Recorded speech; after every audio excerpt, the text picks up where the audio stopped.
সিপালে জেউতি লুকালে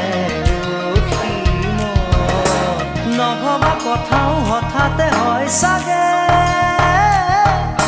পায়ো হেৰুৱালো বুজি পোৱাৰ আগতে